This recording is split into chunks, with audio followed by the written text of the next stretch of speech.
Hey there, I'm looking at this Midi keyboard that has Bluetooth and an internal battery.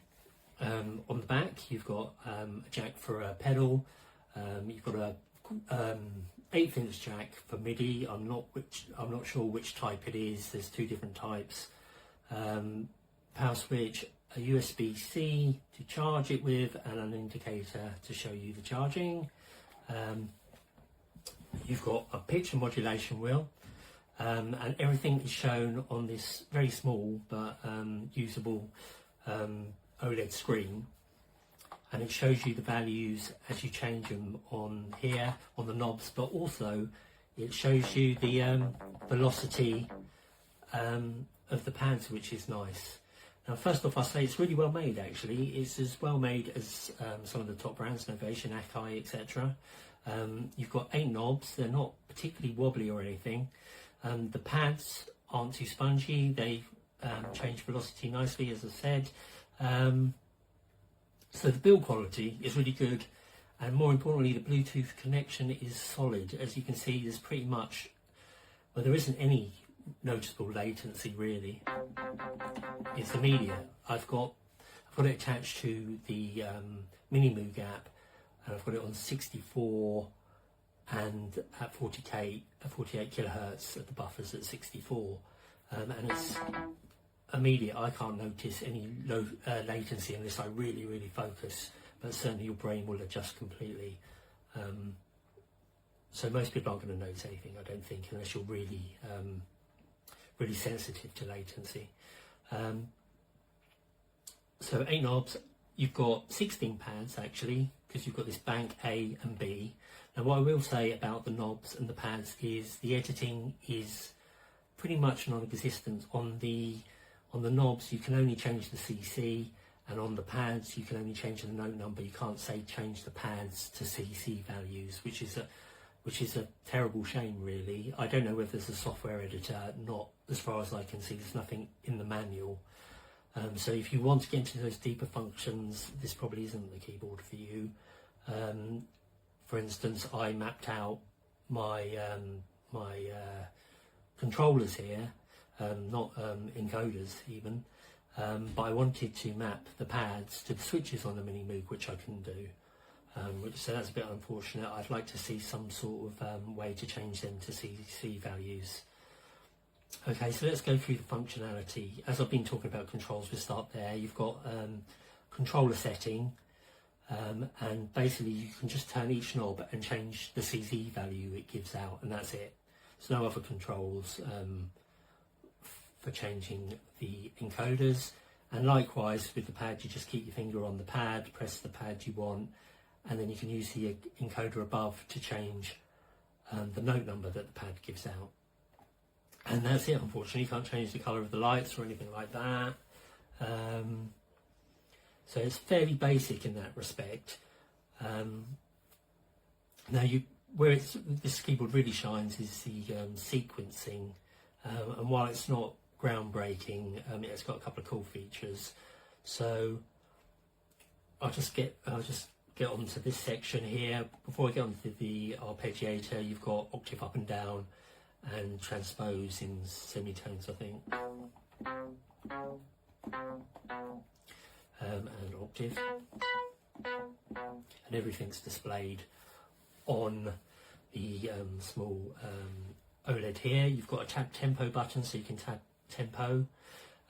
If you keep your finger on ARP, you can change the functions for the arpeggiator. Some are duplicated on the keys and the encoders. I'm not sure why. For instance, latch is, you can turn on and off with an encoder, but you can also turn it on and off with a key. I'm not sure why we needed to duplicate that, and we could have had it do something else, but there you go.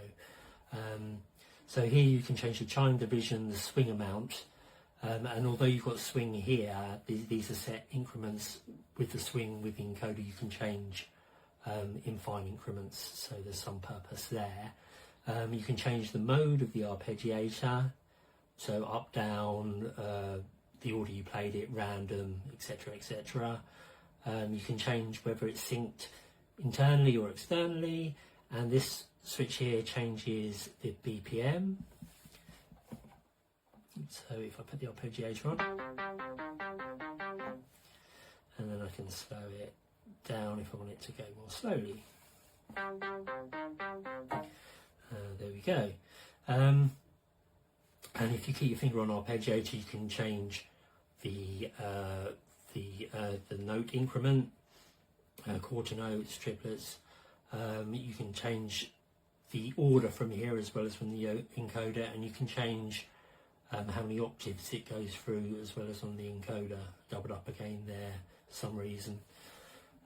So that's the arpeggiator. You can latch it on and off, which I like, which is fairly standard nowadays. You don't have to get a peg and peg a key down like you did back in the day. And I showed you the controller settings and the pad settings, which are very basic. You've got note repeat, which I don't think is going to work. I had it working a minute ago, but I think this patch is in legato, so it's not going to repeat it. Yeah, unfortunately. Oh no, it's because I'm trying to do it with the key. Yeah, it will repeat it if I press the pad. And again, like I said before, the screen shows the velocity you hit the pad, which I quite like. I haven't seen that on the keyboard before. Maybe on some electrons, but that's about it.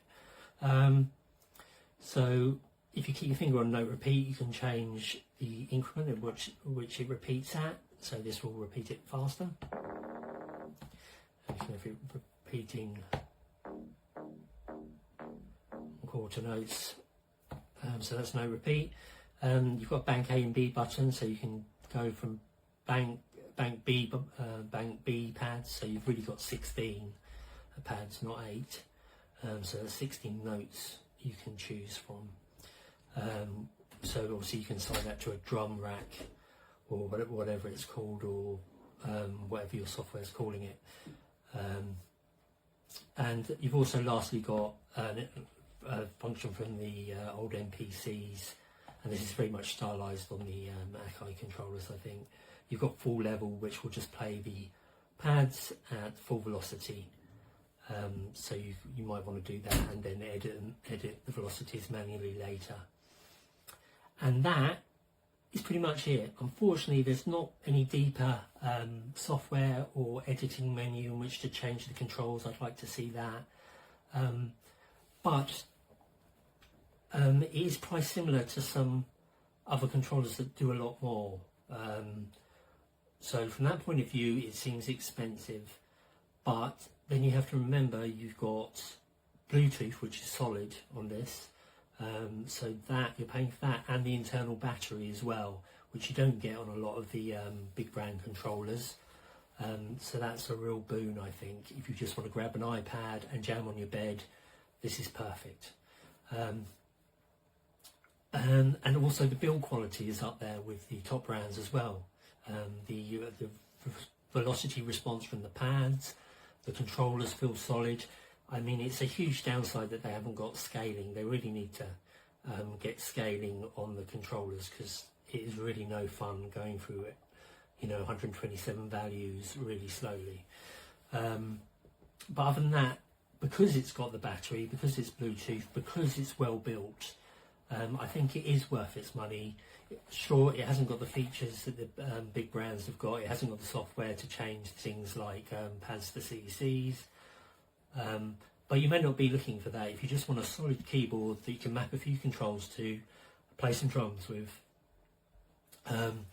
and you don't have to worry about any wires, and it's going to play with no latency, then it's well worth it. I'd certainly be purchasing it for that reason alone. So it definitely gets a thumbs up from me. Just what would just take it over the edge to being, a really, really nice controller would be just to get these encoders to have scaling, so they, go through the values quicker when you turn it quicker. Other than that, recommended. Hey there, so I'm just going to add on the end here, I forgot one of my favourite things about this keyboard is this little loop button, and it basically just plays a Midi loop, which is pretty cool. So while your finger's on it, you can play what you want, and when you take your hand off, it will start looping it. So you keep your finger on the loop, and then as soon as you start playing, it will start recording.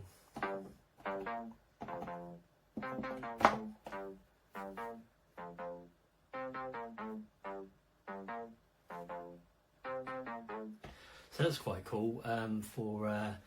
You can run that into a sequencer, or you could sample it or whatever, or just play around with different ideas. I haven't seen that on the keyboard before, so I just wanted to add that on the end. Thanks.